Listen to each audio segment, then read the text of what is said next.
Peace, friends. I'm Pastor Tom Arthur from Sycamore Creek Church in Lansing, Michigan. Whether you experience sheltering in place as positive or negative, we can all shelter in God's grace daily. Psalm 91 says, "Those who live in the shelter of the Most High will find rest in the shadow of the Almighty."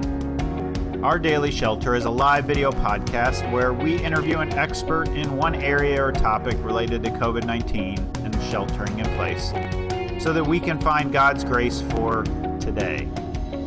We cover a range of topics from science to government and theology to prayer. We're looking to find God's grace in each area of our lives. So let's shelter in God's grace together right now.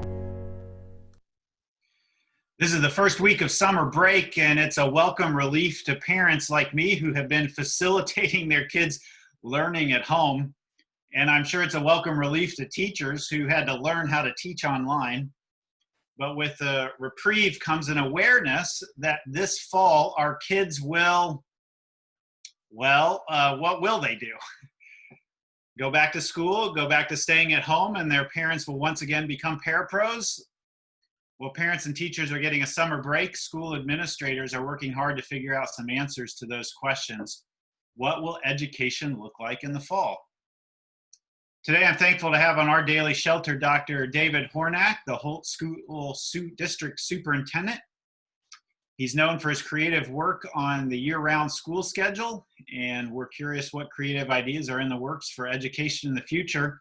When I first met David many years ago, I had just met with the then superintendent, Dr. Johnny Scott, and asked him who his top principals were. And he pointed me to David, who was at the time the principal of Horizon Elementary, which was blazing the trail in Holt as a year-round school. And now there's 2 year-round schools in Holt. David is known for his bow ties, which I'm pleased to see that he has worn today, and also his unique announcement videos online and creative solutions to challenging education problems. So David, thank you so much for joining us today. I am so tickled to be here. Thank you for inviting me, and I'm looking forward to the conversation. Do you say you're tickled to be everywhere? Is your bow tie tickling you? Pretty much. Yes. Life is good. Even the tough days are rewarding and wonderful days. Yeah, we're curious to hear, before we get into education, what's the whole shelter in place been like for you personally? Well, honest answer, very busy. With that, unfortunately, due to the stay home, stay safe order, work has changed. While we're the best when we can be, when we're in front of and alongside of our, students and staff, we've been forced to connect virtually.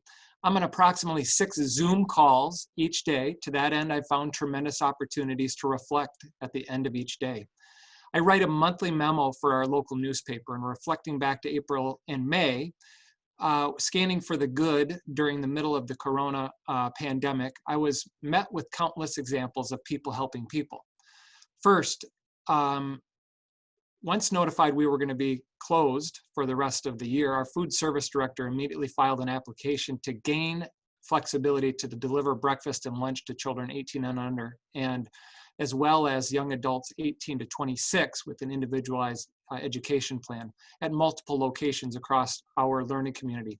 We modified a school bus. We actually take that bus into 5 different communities in our community and feed our students. In addition, we chose to then partner with our local food bank and find ways to fund grocery delivery to those same families. So while we're feeding the kids breakfast and lunch, we're also then giving groceries to the families on a regular basis. So I found, countless opportunities to find the good. The school has kind of become like the Instacart. We're doing whatever it takes. That's all there is to it, whatever it takes. And that's what makes me proud. And, serving as the lead learner and the lead leader of this district, we are a whatever it takes district. And it's a true opportunity. as I reflect a little bit more, I understand this has been a stressful time for parents. I understand it's been a stressful time for teachers. Throw superintendents in there and everyone in between. We are doing the best we can, but there were some true opportunities. I found some good celebrating more time with my own family. So I have a daughter who just finished her freshman year in college, who was forced to move home after spring break. I have a sophomore son who will be hopefully promoted to being a junior. He had a wonderful second semester. We ate meals as a family. Now, in a typical year, when I am serving as the superintendent of the 50th largest school district in the state of Michigan, and we're in session, I'm running off to the next event, whether I'm supporting my own child or one of the 5,550 kids that I call my own during the school day. And to that end, when we didn't have those events, I found great opportunity to have a family meal, something that reminded me of my own childhood. And we were playing games as a family. We played Uno, Monopoly, on and on and on. And the game of life, we played that over and over and over. And it was just a wonderful, wonderful opportunity.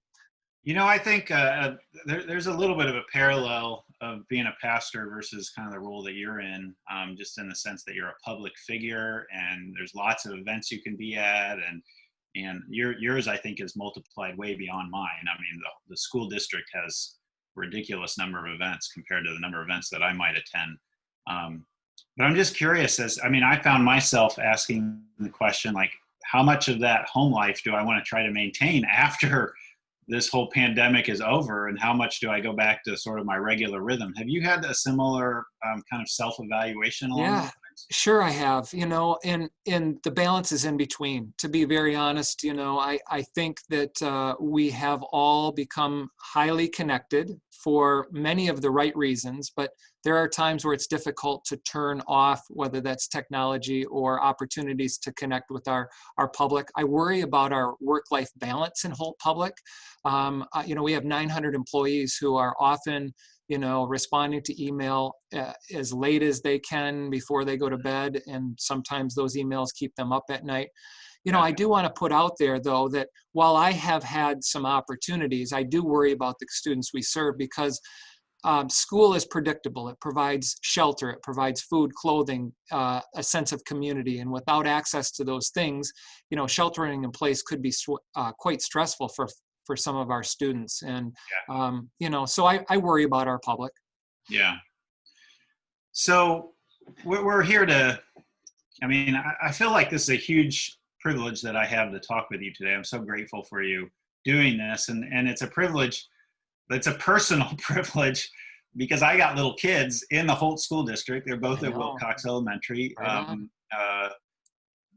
Ms. Kroll and Mrs. Cooner were excellent teachers this year. Shouts out to them, and the sort of them learning how to teach online. I think they've done a great job with that. But I'm curious personally, and I think that I have a privilege here. Like, there's a lot of people perhaps watching this, or who will watch this, who are curious too. What's going to happen this fall? That's a great question. It's a wonderful question. So, the reality, in my opinion, I believe this experience has demonstrated the need for us to become more flexible. Over the last 5 years, actually approximately the point that I entered this particular office, I began talking to our leadership about becoming more flexible. To that end, we've started an aviation academy, our own Holt Early College. We have an energy fundamentals class, as well as many, many other opportunities. But this particular, shelter in place, being forced to do so, has highlighted the fact that we do need to become more flexible. We need to find a way to welcome students wishing to return back to school face-to-face, that opportunity, whether that means with additional PPE, some personal protective equipment. We also need to find a way to become flexible enough to welcome back students to our learning community in a more formal virtual branch of our organization. Now, currently, that doesn't exist. We did the best we can when forced into this, so we have some work to do. And to that end, we've been placed into a 5-county region, which includes Eaton, Ingham, Shiawassee, Gratiot, and Clinton. And there is a regional task force that is working on what it means to return to learn. And the governor has just selected a council made up of 25 members from across the state who will be giving additional guidance. So while we have 3 tentative plans, and as a parent, I'm sure you're anxious to hear those, one being that we return face-to-face, with that additional PPE. Another one is a hybrid model, and you've probably read about these, that it's, they're being, promoted across the nation of, a portion of the kids come a couple days a week while the other half of the class is at home, and then you flip-flop. And then finally, if it's not safe to return, we will continue to do our best to remote, educate the students. And to that end, I know that adds a little bit of responsibility at home as well. Yeah. Has the swiftness of the governors moving into, what are we in phase 4 right now? I mean, I guess I was churches, I think, are in very similar boats. That's what you're talking about. Like, when do we open up the doors and go back? And, how do we have these parallel experiences of face-to-face and online? And I didn't see phase 4 coming this quickly. Did that catch you off guard as well? Yes. We've been following along, but the one theme that I think that is fairly predictable is that this has been very unpredictable. So, as we were trending there in early March, wondering what was going to happen, basically it was March 12th that we were notified at 11 p.m. that we were shutting down school at the end of business on March 13th. We used that day to, try to prepare our students for, folks, we're not sure how long we're going to be out. You're going to be safe at home. We want you to take as many of your personal items home. Not everyone did. We weren't sure how long that was going to be, but then when we were, kind of launched into this, the first few weeks were truly, let's do some enrichment opportunities or some review with the students. And then there was that point where we knew we weren't coming back, where the stakes were, okay, it's time to figure out a way to educate. And we distributed 1,300 Chromebooks to our learning community. Yeah. We, and of course, you can go backwards in those phases too. So we may end up in phase 5 and then in the fall be back into phase 4 or phase 3, depending on how it goes. Hey friends, I want to remind you that you can post some comments in the questions in the Q&A here in Zoom. If you're watching in Zoom or if you're watching on Facebook, you can post some questions in the comment section. Our producer, Jeremy Kratke, is paying attention to those, and he will bring those questions, at least 1 or 2 of them, to Dr. Hornak in just a moment, or he'll just ignore all your questions and he'll ask what he's curious about. That's, I guess, his producer prerogative. But David, we are, of course, the seniors didn't get a chance to have a graduation and so on. I just wanted to let you know that in 2 Sundays, one of your graduating seniors, Maggie Horner, is going to be preaching with me online on Sunday morning. And a handful of her friends who are also graduating are going to be joining us for the service for some discussion about what it's been like as seniors. So we've been trying to help celebrate that graduation, or give another little meaningful thing as the high schoolers, seniors haven't had the chance to do that.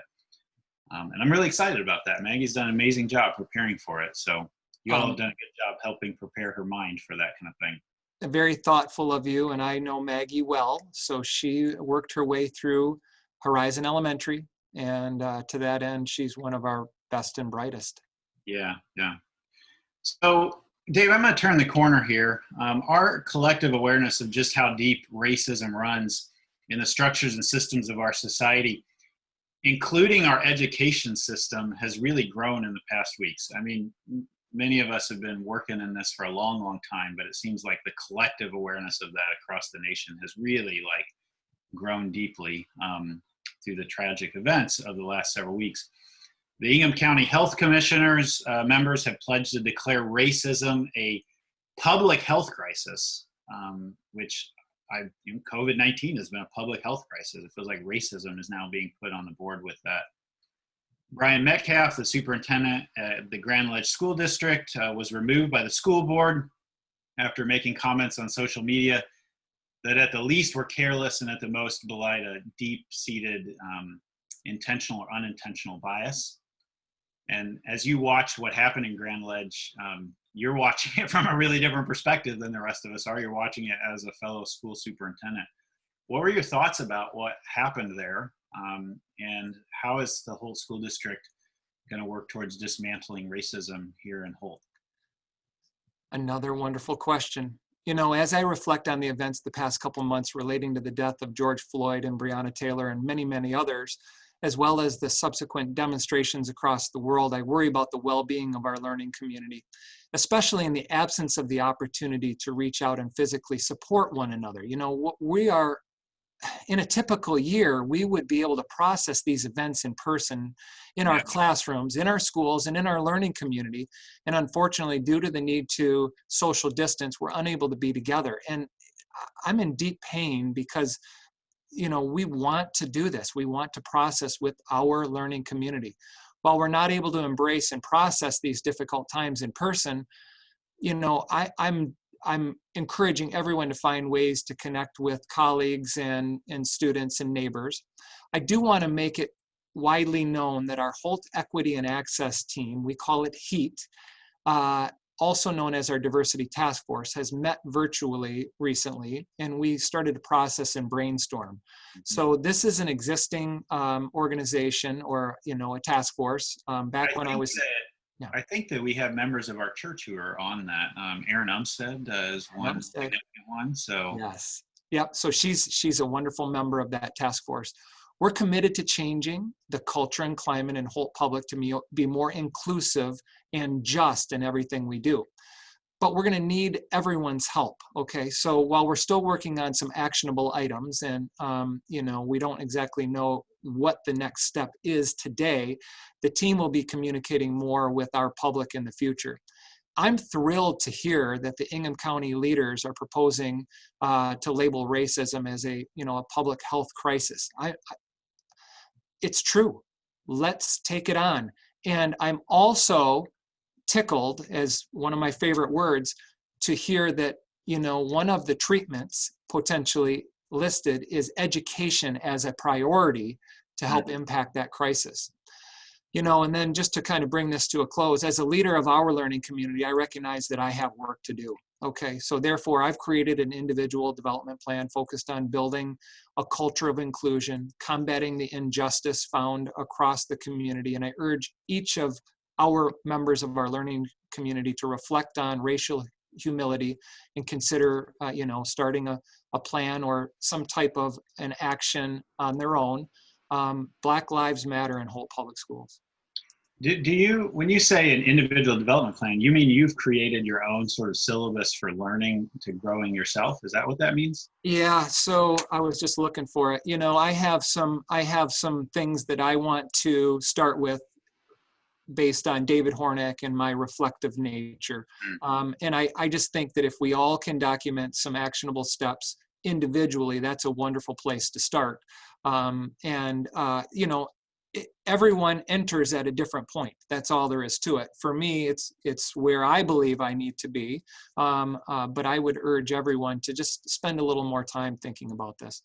Yeah. Well, it's if it's a public health crisis, I mean, I don't know, like, again, where does COVID-19, but the way that I've taken it as a church leader is we had to rethink everything to respond to COVID-19. And in the same way, we got to rethink everything when it comes to responding to racism.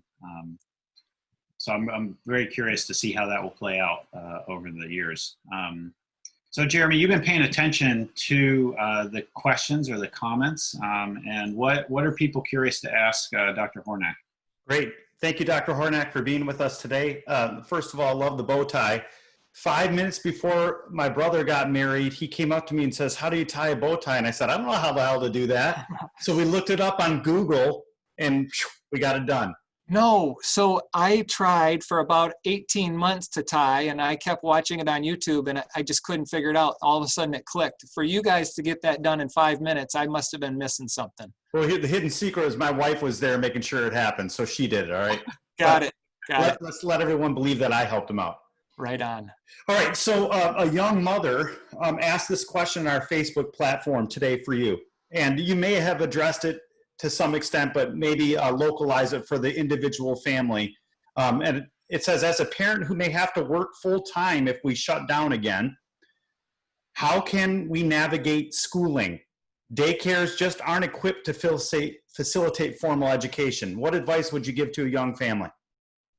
We've learned a lot, and we're actively seeking advice from our families on how we did as we transitioned to the online platform.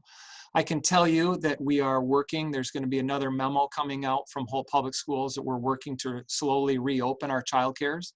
I don't know what that means in the fall. Okay, so some of the advice that I would give is call on the experts around you. Okay, so I'm a former kindergarten teacher.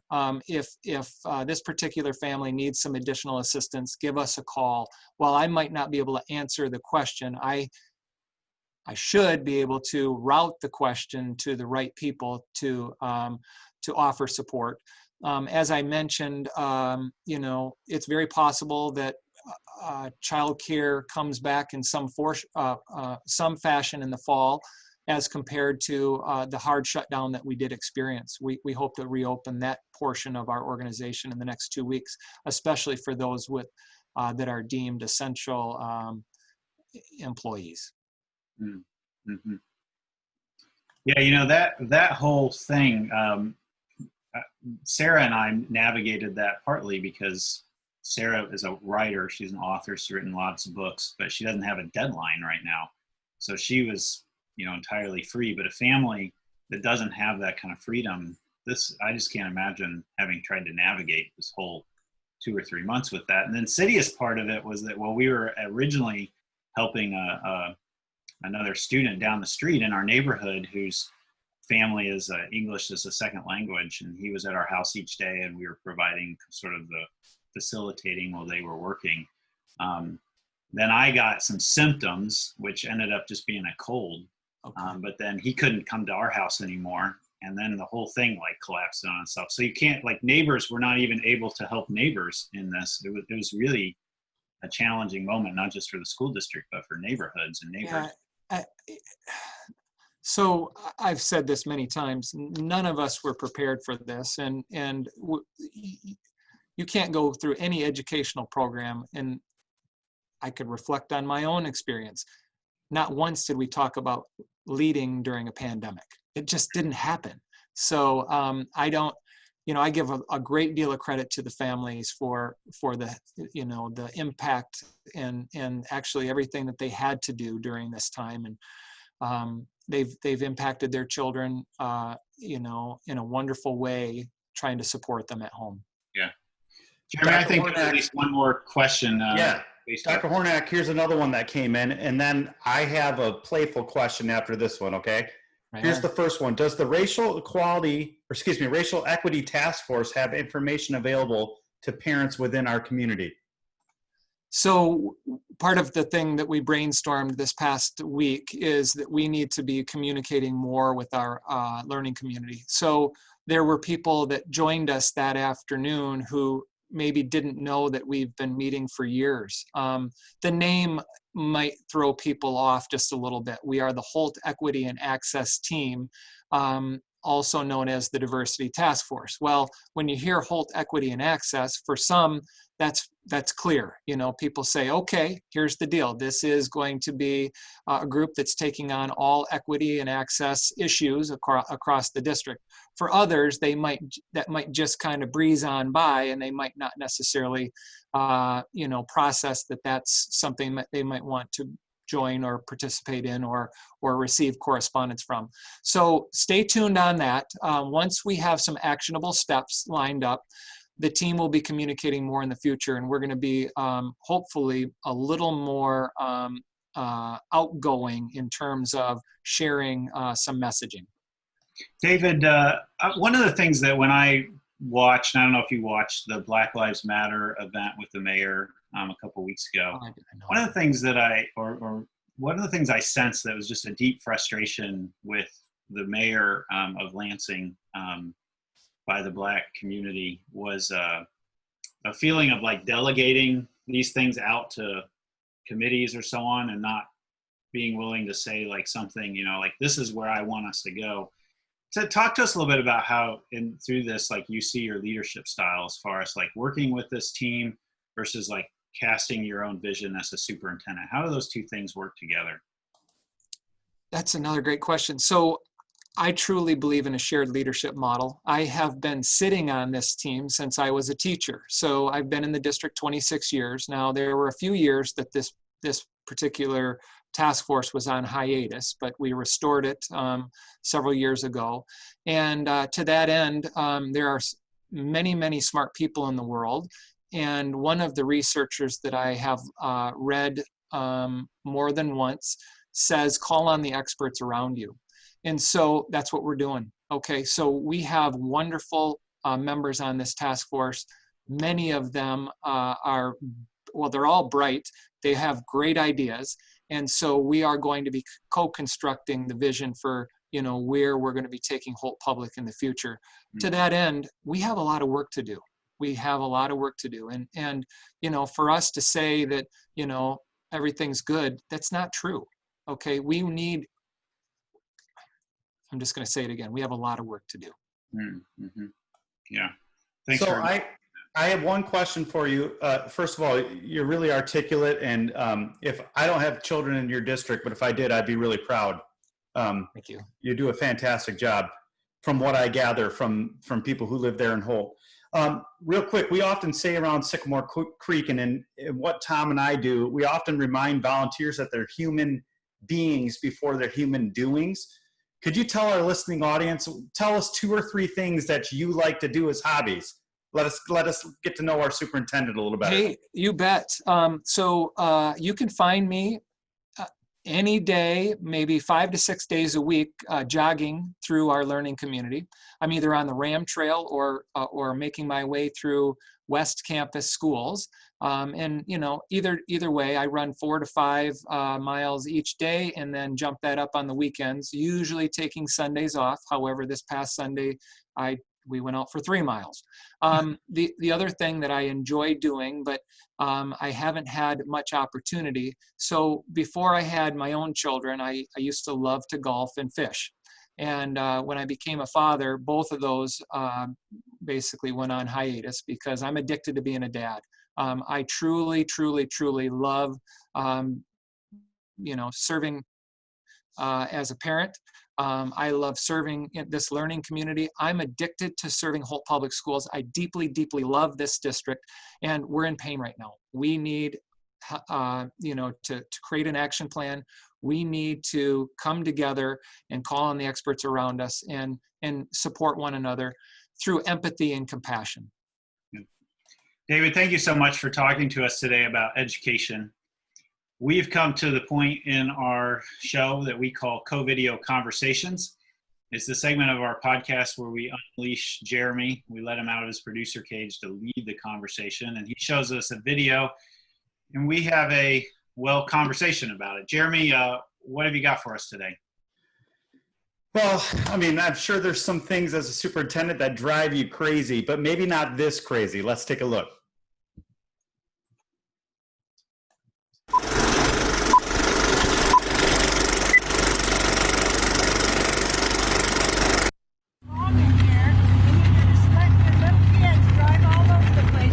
They're playing. That's what the park is for. I never saw a car in here before. It's a Power Wheel It car, doesn't man. bother me. What bothers me is you have a little kid. Do you see what's happening? Driver's license. This woman doesn't like these kids. You're not with him. It's not a real car. She went on to say they need a driver's license, and she was dead serious. What's that?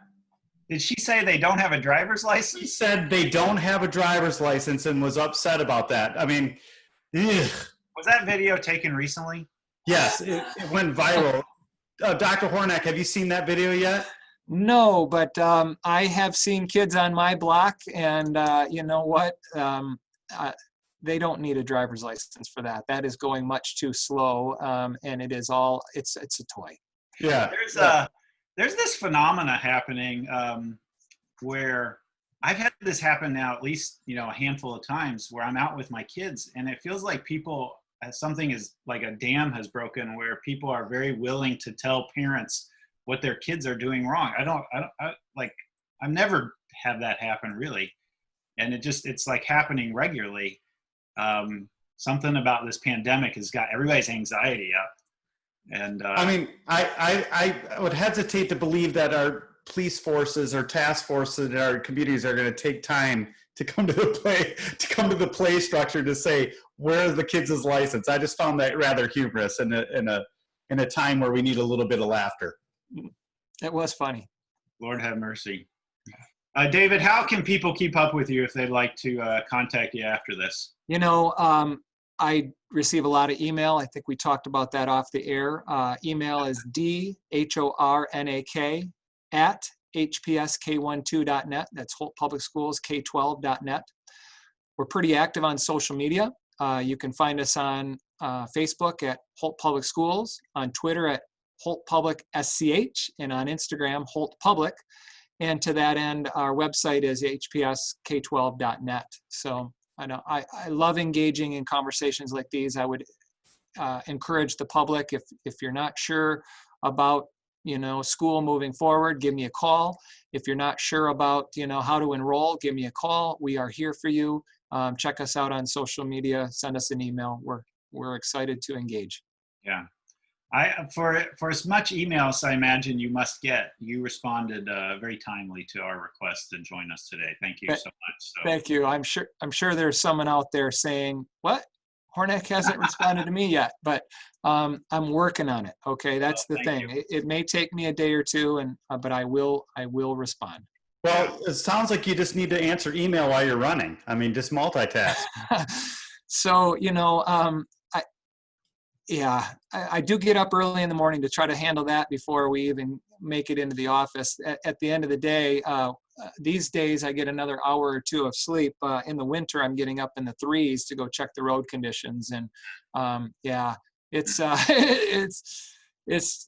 Yeah, one time I saw you, you did a video about that, and it was super helpful to me to understand and see that you don't, I think the image is that we imagine that you go out on your back deck and you kind of go, oh yeah, I think we need a day off. That may happen. Around the state or the country. I can tell you with confidence. Channel 6 rode along, but I am out on the road at 3:50 every inclement morning. Anytime that we anticipate a snow day, and I've had one jump up on me. There was a time where I'm always looking at the forecast as I go to bed, and it said 1 to 2, and I'm like, I don't even need to check the roads on that. There was 8 or 9 inches, and it happened right down 96, which, okay, that's right where we are. And so while Waverly and some of the northern districts in our county were like, wait, we got a ½ an inch, what's going on? We put rulers in the driveway and in the road to demonstrate that we were going to be off. But we do video announcements. It's a thing in Holt Public to announce our snow days in a creative way. And unfortunately, the Holt Yeti only made an appearance once this year. They were saving up for all the days off from the pandemic. That and we overdid it last year too. Yeah. Oh dear. Yeah. You never know in Michigan what's going to happen. David, how can our viewers be in prayer for you and for other school administrators or educators right now? That's a wonderful question. I worry about our public. I worry about our students and staff. We could use some prayer in the regards of keeping everyone safe and healthy. People are working long hours, mainly in isolation, and that's not healthy. We're programmed to be, we're to be social people. And in this case, I'm working in a silo most of the time where I'm better with people around me. I'm better being able to access, but I truly worry about our learning community and the students who might not be in, such a functional, household at the moment. And we need a lot of prayer right now. Yeah. All right. Well, friends, I want to just invite you to pray for Dr. Hornak right now. God, we're thankful for David's willingness to come and spend this time with us out of his busy schedule. We're thankful for the gifts and the talents he's brought all the way from being a kindergarten teacher, being part of the diversity team, even when he was a teacher, to now as he's our school superintendent. We ask for grace and mercy. We ask for wisdom. And Lord, we especially ask for courage for him, that he would be able to lead our group with the experts to dismantle racism in the Holt public schools, and for that to begin there and then spread out to our whole community. Use him to make this a more equitable place. God, we do pray for the health and well-being of so many in our education system, teachers, students. The weight that David and teachers and educators carry for those students is great, and we pray that they would be able to carry it with your strength as well. We ask all these things, Lord, in the name of Jesus, in the power of your Spirit, and all who agreed said, Amen. Amen. Friends, will you join me in giving David some love in the comments section and thanking God for him today? There are a couple things that I want you to be aware of that are coming up. Our Daily Shelter is a midweek podcast. We're hosting live shows on Tuesday, Wednesday, and Thursday, usually at 3 p.m. You can join in live on Zoom at sycamorecreekchurch.org/ODS, or you can always watch it on Facebook as well. And afterwards, of course, it's hosted on our Sycamore Creek Church Facebook page. Would you like our page? If you're on it right now and you're watching, would you like that Facebook page and share this video with your friends?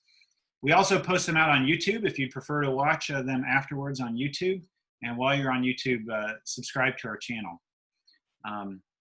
Next week actually is going to be our last week of season 2, and it may just be our last week of Our Daily Shelter as we transition and rethink about how we're going to have an online presence in it going into the late summer and early fall. Race is, of course, on all of our minds right now, and I have been hosting a podcast with a diverse set of pastors that we call Perspectives. And this Thursday is our next episode. It's one black pastor, one Puerto Rican pastor, and 2 white guys. We're talking about what's happening right now. We're going to look at, there have been some apologies that have come out lately. The mayor apologized, the NFL commissioner apologized. We're going to have some special guests on as well to talk about whether those apologies went far enough. So join us Thursday night at our Congregations Organizing for Racial Reconciliation Facebook page. This Sunday, I begin the second week of a small group looking at human sexuality. It's a small group discussion on the book Holy Love, A Biblical Theology for Human Sexuality by Steve Harper. We meet from 7 to 8:30 p.m. in our all chat at sycamorecreekchurch.org/all chat. We're going to dive right in. So we're actually on chapter 2, so read up to chapter 2 if you want to join us. I don't know about you, but who knew that getting your hair cut was such a physically intimate experience? Well, barbers and salons did, and Our Daily Shelter continues tomorrow with Matthew Ryan Klaus, the owner of Matthew Ryan Salon in Old Town. Matthew and his husband, Mark, also attend Sycamore Creek, and the topic tomorrow is shaggy hair. I got a lot of hair. It hasn't been cut for like 4 months. Or is it time to buzz it? Salons are set to open on June 15th, but are we ready? So join us tomorrow at 3 p.m. as we talk with Matthew Ryan Klaus. Right now, we all need to connect with something bigger than ourselves, connect with God and others at Sycamore Creek. Stay connected with us and know about all of our opportunities through our connection card, sycamorecreekchurch.org/connect. Don't shelter alone. Connect with God and others at Sycamore Creek.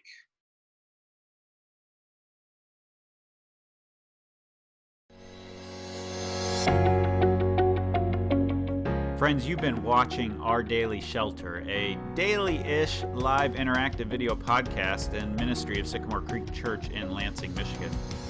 In this time of sheltering in place, we think it's important to connect with the community. So find community every Sunday at 1 p.m. in a live interactive worship event at sycamorecreekchurch.org/slworship. That stands for South Lansing Worship. Or every Monday night in a church-wide video chat open to everyone at sycamorecreekchurch.org/allchat. You can connect with us and we can connect with you through our digital connection card found at sycamorecreekchurch.org/connect. Submit prayer requests here on this topic or really any topic, or by email at prayers@sycamorecreekchurch.org. We've got a team of people who are praying for you daily. Download and check out our app by searching for SCCMI in your app store, and you'll find lots of great resources there, including past and current sermons. You can also join the mission of Sycamore Creek by giving financially through the app or at our website, sycamorecreekchurch.org. Your generosity helps make resources like Our Daily Shelter available for free. Take a moment and like and follow us on Facebook and share this video with your friends so they can find daily shelter in God's grace too. You may be sheltering in place, but we're here to help you shelter in God's grace. Make your home a shelter of the Most High.